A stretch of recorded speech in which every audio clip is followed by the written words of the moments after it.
Alright, so we're going to take a look at this simple scenario to get started, and it's going to introduce you to some more code. I'm also going to have to throw out and remind you of some of the vocabulary that we've started talking about. So the first thing we're going to do is take a look at what happens in this scenario, and to do that I'm going to stick a crab in the world. And then I'm going to run this scenario, and oh, that is a boring scenario. Nothing happens. Well, why does nothing happen? Because our job is to start programming and adding the Java code that's going to make things happen. So first off, what I want us to notice here, I'm just going to reset this because we're going to redo it. First off, what I want you to notice, we talked about this word. Does anybody remember the word I used that describes this arrow, this relationship between them? There was a couple ways we talked about it.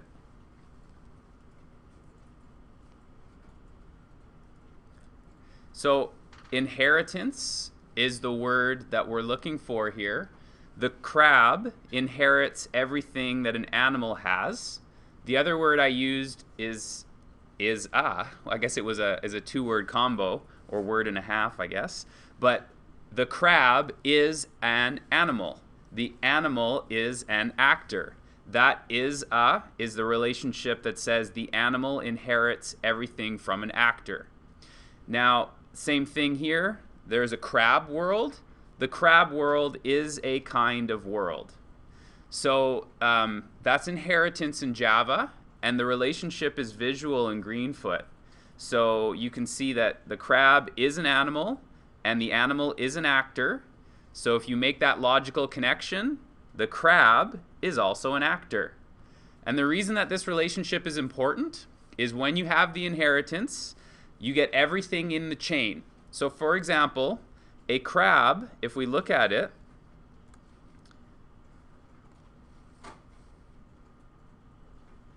let me just add one to the world here. Disappeared on me. There we go. Has only one method right now called act. So it doesn't seem like there's much support for us to do a lot with the crab. But it also is inheriting from the animal class, and that word is very important because it tells us that all of these methods are given to us by its parent, the animal. Animals get everything that actors get, so it also inherits all of these things as well. So far that's all we played with was methods that could do things for us, and that's what we're going to do a bunch with today, is how do we use these methods to make these actors a little more interesting. So with inheritance, that's the power of it, is you get everything above you. You don't have to redefine it every time you do it. You can reuse it. Okay, so we're going to take a look at this act method of the crab. So if you double click on the crab, you'll end up seeing that there's no code in here yet. And what I'm going to do is I'm going to say move.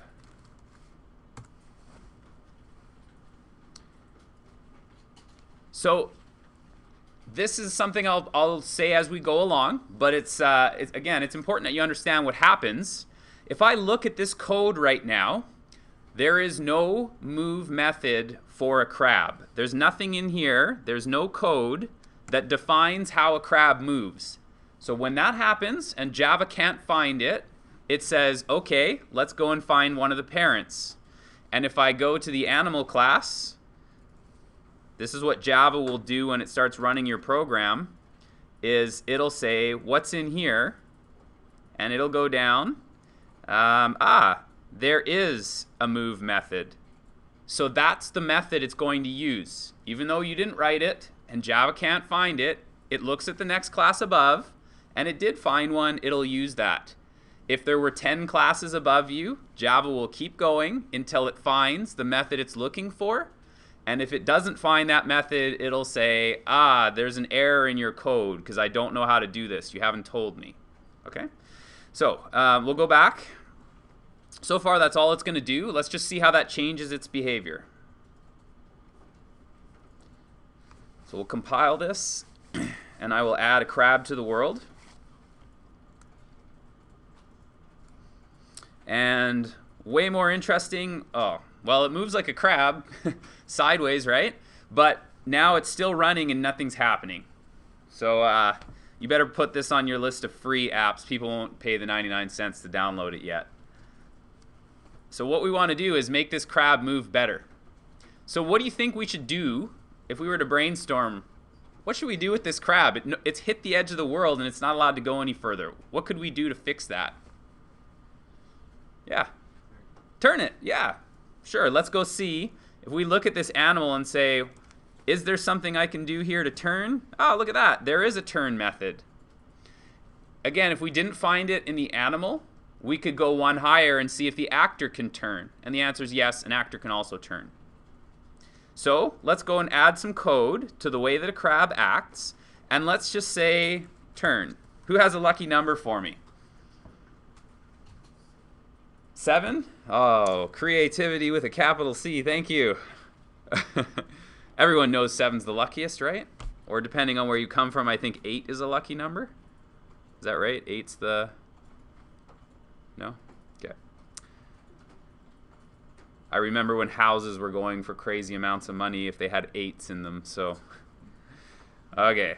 Let's see what happens now when we put the crab in.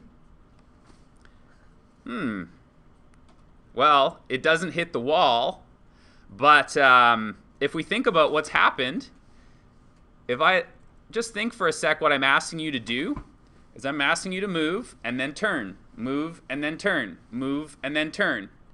What will happen if you move and turn and move and turn and move and turn and move and turn like that? Well, you saw it, so what happens?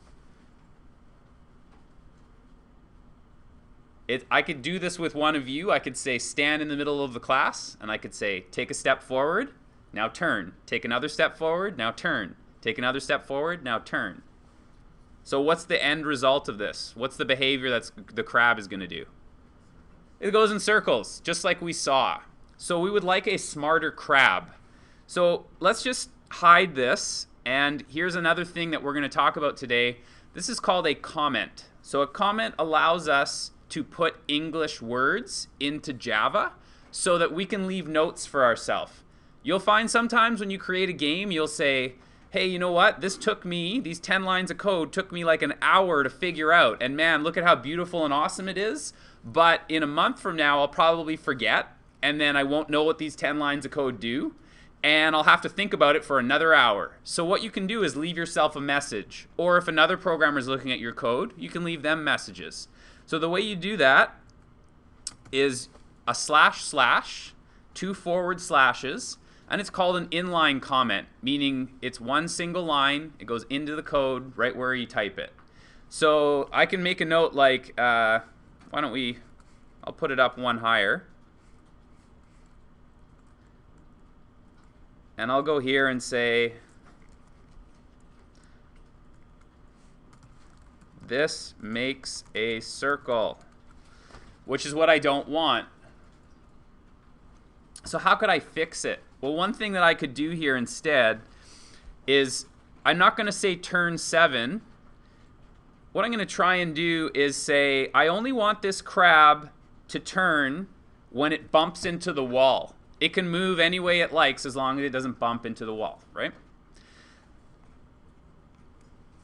So the good news about Java is it's a lot like the English language. Generally, if you say something, you'll get good at saying what you want to do in English and then telling Java what that looks like in Java.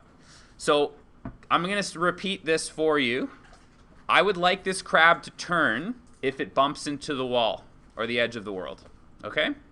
So the word in there, which we haven't talked about yet, is if. If the crab bumps into the edge, turn.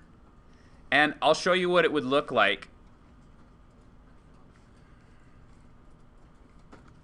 So if, and I need a method to tell me, am I at the edge of the world or not? And again, if I go peeking in, I know there's this method, but I want to get you in the habit of looking at documentation. I really can't stress for you how important these independent skills are. Your mileage in Java and computer programming will depend a lot on how much you can seek out the information. I promise you, at some point this year, you're going to ask me how to do something, and I'm going to say, I have no idea. Let's go look for some documentation to figure it out. Okay, so this skill of looking it up, I'll keep doing this for at least the first unit. Look it up. Here's a method that says test if we are close to one of the edges of the world. And if we click on it, we can get more information. Do you remember what a Boolean is? It's a guy, yeah, it's George Boole. And do you remember what George Boole did that gave him this tribute? Yeah.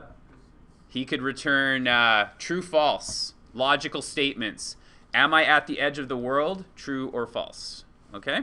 So that's what we're going to say here is we're going to pull up that code and say if I'm at world's edge,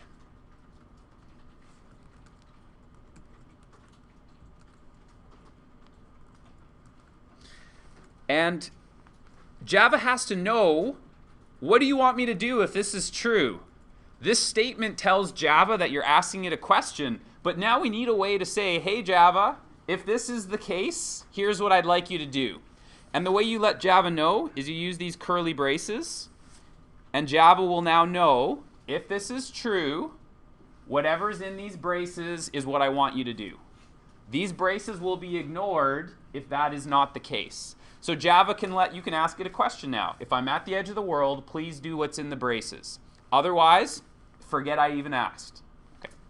So here's what we want to say is, if I'm at the edge of the world, let's turn, and lucky number 7. So I'm going to get rid of our old code, and I'm going to show you here for a second. I could go like this and say, comment it out, but there's another way of doing this. And that's a multi-line comment.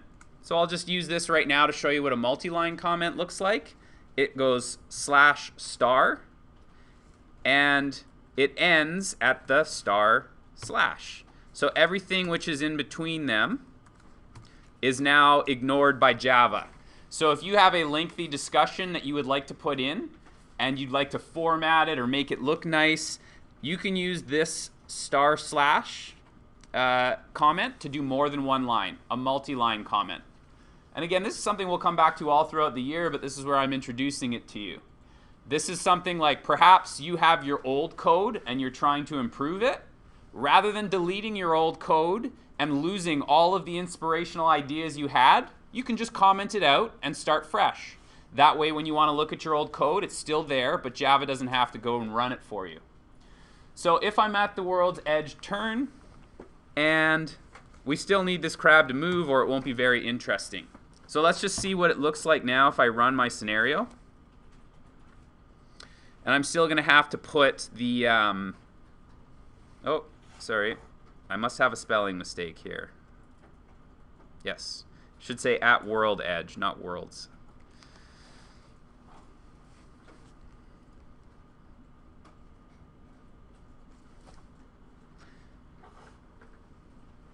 Okay, so I'm going to add a crab to this scenario. And now when I run it, it kind of almost looks like it's bouncing off the walls.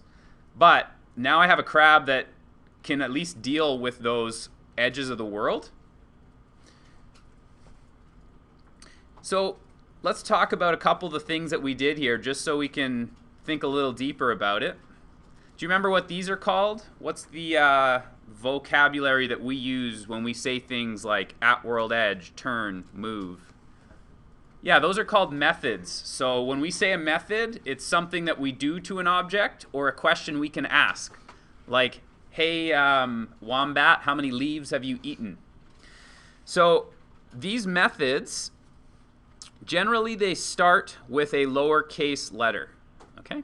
So you'll see this act method starts with a little a, this at world edge, turn, move. And see all these methods? They all start lowercase. They all start lowercase. That's because we try to reserve capital letters for class names. So crabs are a class. We give them a capital C when we talk about the crab class, and only the class.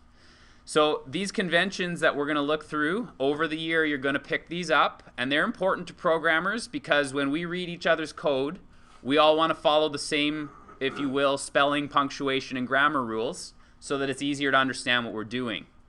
Okay, so notice so far they're all lowercase, because what we're going to do is create a method of our own. So let's go down here now, and we're going to take this code and make a method out of it instead of writing it all in there. So here's what I'm going to call this.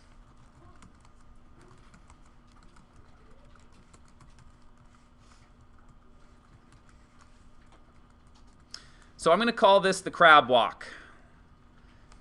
They make you do this in PE class no? You know when you have to get on your hands and feet and walk with your back to the ground? Anyway. The crab walk is the name of this method, and it's to make this crab walk. So I want to give it a name that makes sense. This should tell you just by reading it, it has something to do with the way the crab walks. Because I've got two words, I could have just wrote crab walk, but now it's harder to read. So it'd probably be better if I use a capital to help separate the words. This is not valid Java. You can't use a space in a method name. So that's why we go like this, crab walk with a capital W for the second word. And now all I'm going to do is take this code out of here and paste it into this spot here. How do I replace it now when I act? I can just call my crab walk. Now, we're starting off as simple as we can just to keep things, easy for you to know what's going on. This method may not seem like this is worthwhile for us to do it, but it's a habit of mind that you want to have. One where when you create a procedure, that if you know a procedure is well defined and you say, when a crab walks, this is the only things that I want a crab to do.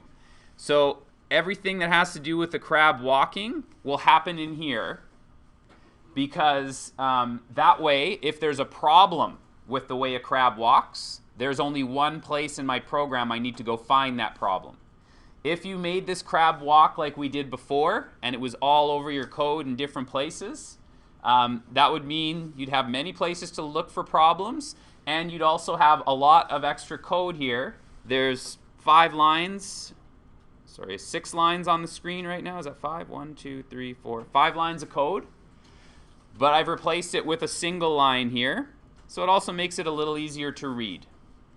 So we're going to get in this habit of using methods to break down these procedures. So let's talk about a method. This keyword public tells everybody what access they have. So a public method is one that anyone can use. There's also a kind of access called private. If I did that, I'd be restricting who can use it. For now, everybody is going to have public access. The next thing that you have to tell Java, once Java knows who can use it, is Java needs to know what will this method be at the end. So if this method is get the number of leaves I've eaten, it returns an integer. I would have had to say, when this method is done, it will give you an integer. But what about methods that don't actually give information back? They just do something. That means they don't return information. They are void. They just do a procedure for you, like the crab walk. So the kind of access, what will this method be at the end? Well, there is nothing left. It basically runs a set of instructions. And the name, how will I refer to this?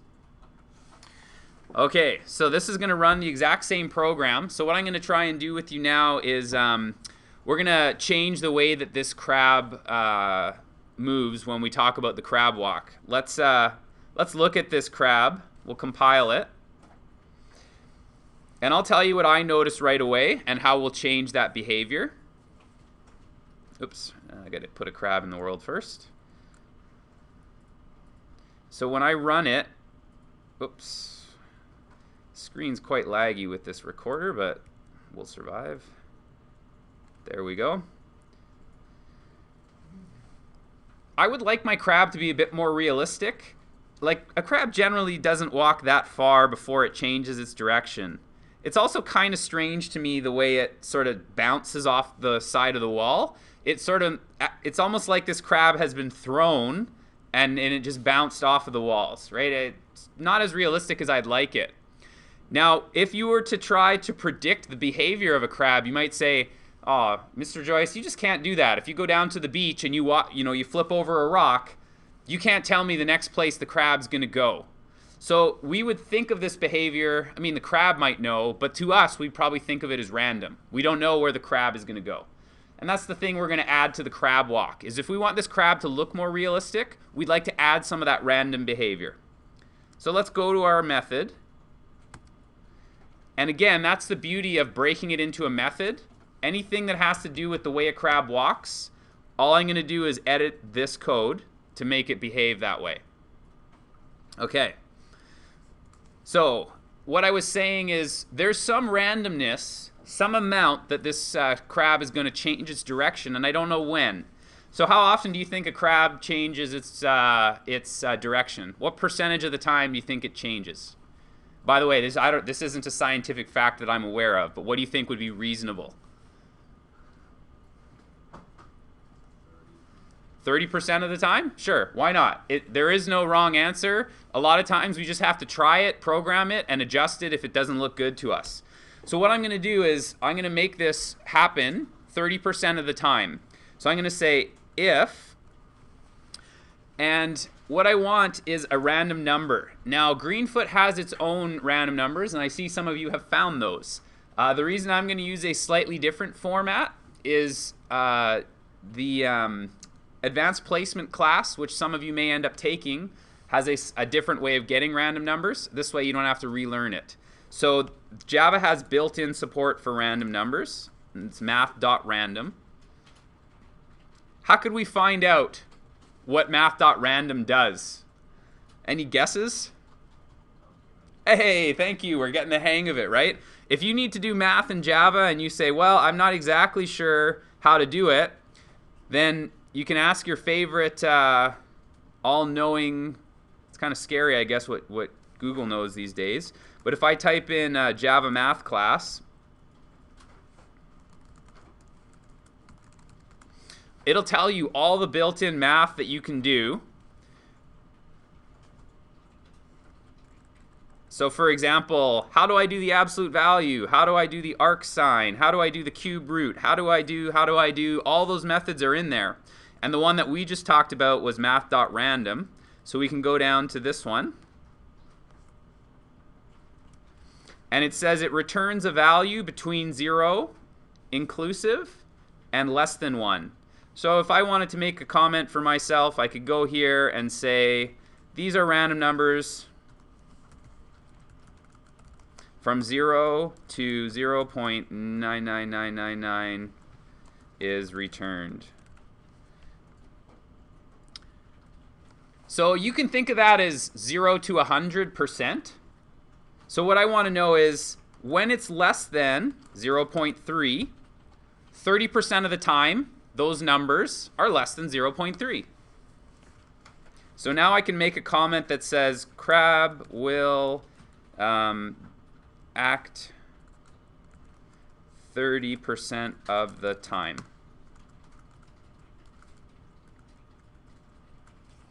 Okay, and what were we doing again? Why did I say I wanted to add some random chance that the crab will change direction?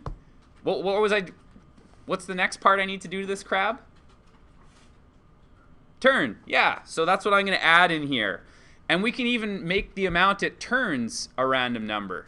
Okay, so we can say, let's turn. And I'll use the Greenfoot one here. So does anybody know where we find the Greenfoot random number?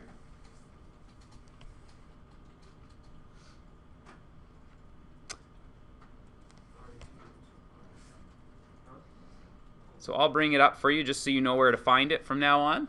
But if you click on one of your classes and you ask about the package is a way of saying everybody that belongs to this group. And the one that you're going to want is this utility class. And in here, there's a greenfoot.getRandomNumber. So I'll go back to my code. and say greenfoot.getRandomNumber, and 0 to 90 degrees. Does that sound reasonable? So it'll make almost a right turn.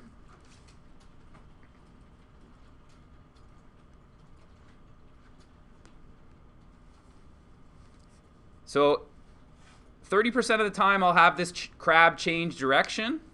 If I'm at the world's edge, try to move away from the edge. And then the crab gets to walk. So basically this is me programming a crab's brain. So I guess somewhere the crab says, hey, should I change my direction? Yes, let's do that. If I do, here's the code that gets executed in the crab's brain. The next thing is the crab will say, oh, am I at the edge of the world? Yes, I am, so please turn me. Once I've set myself up, I know what direction I'm facing, then I'll ask to move. So let's go and see what it behaves now. It's going to be a different animal than what we saw. There won't be those straight lines anymore. It's going to be a little bit crazy looking, I'm sure. So, yeah, do we like that behavior?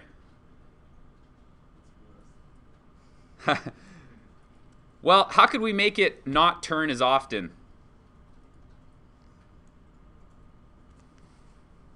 What part of this code would we want to change so it doesn't turn as much?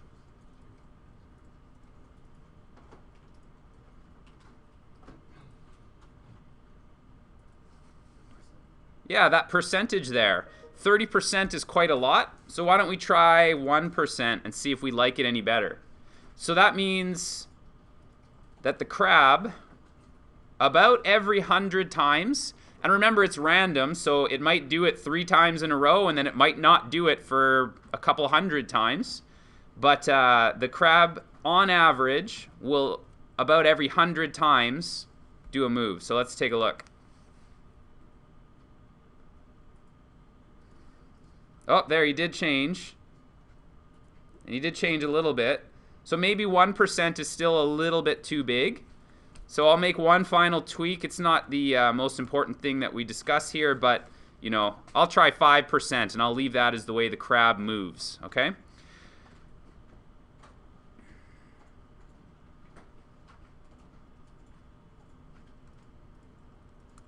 Okay, here we go. So it's going to be up to you going forward if you do or do not like that behavior to customize your crab.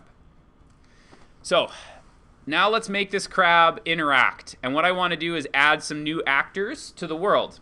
So what I'm going to do is I'm going to go to this animal class, and I'm going to right click on it, and I'm going to ask for a new animal. The reason that I'm going to the animal class is if I ask for a new animal, it's going to inherit everything that animals already get. I could also go to actor and ask for a new subclass, but I would lose out. I wouldn't get anything that an animal has. So in this case, the animal that I'm going to want, new subclass here, is a worm.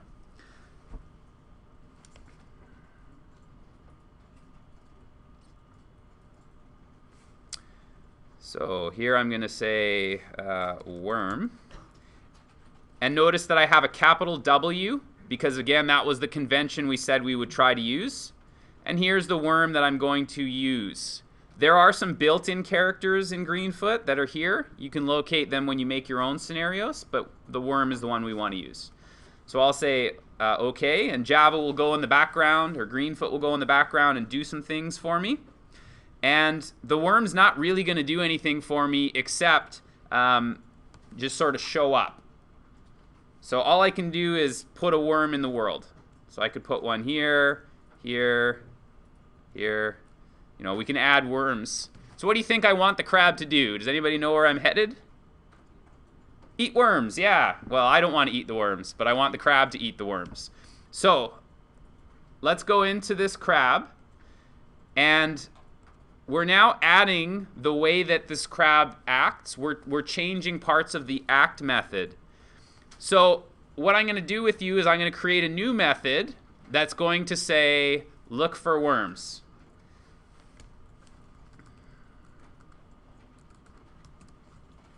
And right now I get an error because I haven't told Java what a crab does when it wants to look for worms.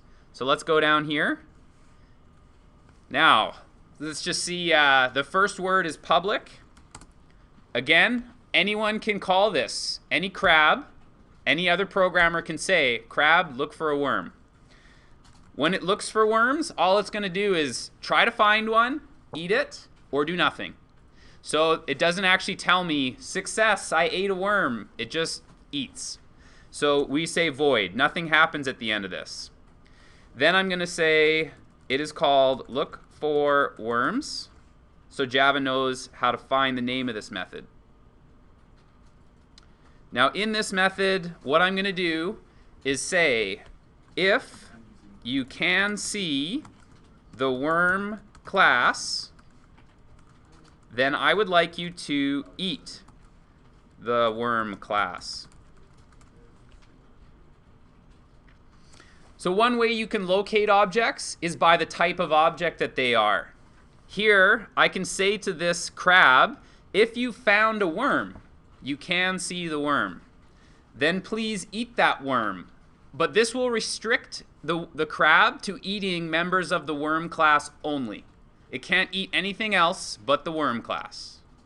So if I was to say, Mr. Joyce, how did you know that can, see, and eat were there? Well, it's in the documentation of the animal class.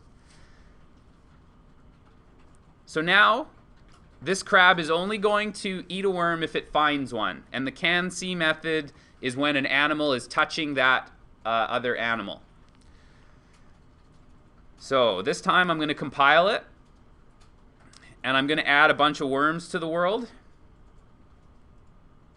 So let's go 1, 2, 3. I'll put a bunch here just so there's a likely that the crab ends up eating one. Remember, if you hold down the shift key, every time you click, you add another worm. And then I'll put a crab in here. So now it's going to do the funny crab walk, and if it runs into a worm, it should eat it. So let's run it and see what happens. Oh, there.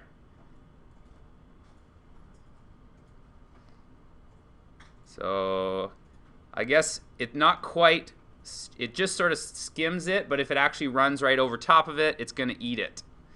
Okay? So it's removing them from the world when it eats it. Okay. So here is your programming challenge for the day. So what I would like you to do is I would like you to introduce a competitor. The competitor is the lobster. So your job is to program a lobster. Feel free to get as creative about the way a lobster eats worms as you like. If you really want to dig in, there's ways that you can go and pull up the closest worm. You can do all kinds of neat tricks. But all I'm going to ask you to do is recreate a new actor called a lobster. So in your animals, you'll find there's a picture there already for you. And all that I'm asking you to do is you're going to create a world that when you hit compile, will have a crab and a lobster and a bunch of worms. The crab and the lobster will compete to see who gets to eat the most worms. Okay? You can also change the behavior here too. And if you feel like, you know what, that lobster is going to eat the crab because it's annoying, then you could make that behavior as well. But your job is to create a lobster that competes against the crab, and you can define how that behavior happens on your own. Okay? So my template for you to follow along is this crab. You have the rest of our block to go ahead and create the lobster.